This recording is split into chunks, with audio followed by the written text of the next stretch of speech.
الرحمن الرحيم. من ميقات أهل المدينة من مسجد آبار علي بذو الحليفة أنوي أداء العمرة عن العمة خديجة حاج عبد الله.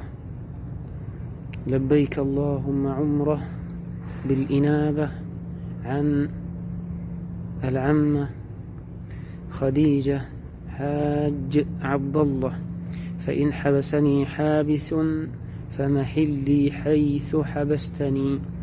لبيك اللهم عمرة بالإنابة عن المغفور لها بإذن الله خديجة حاج عبد الله، فإن حبسني حابس فمحلي حيث حبستني. اللهم اغفر لها وارحمها، اللهم عافها واعف عنها، اللهم أكرم نزلها ووسع مدخلها، واغسلها بالماء والبرد والثلج، ونقها من الخطايا والذنوب كما ينقى الثوب الأبيض من الدنس.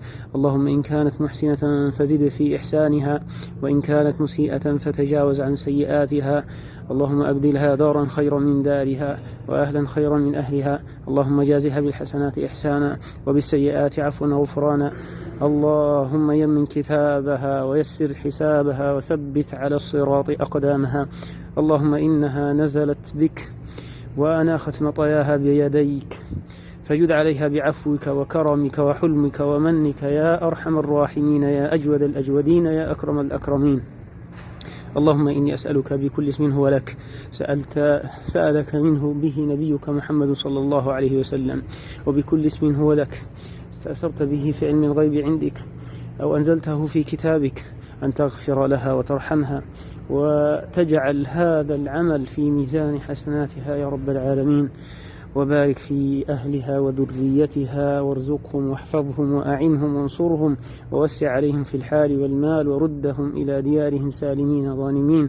وبارك في أولادهم وذرياتهم يا رب العالمين، وتقبل هذا العمل واجعله في ميزان حسناتها يا أرحم الراحمين.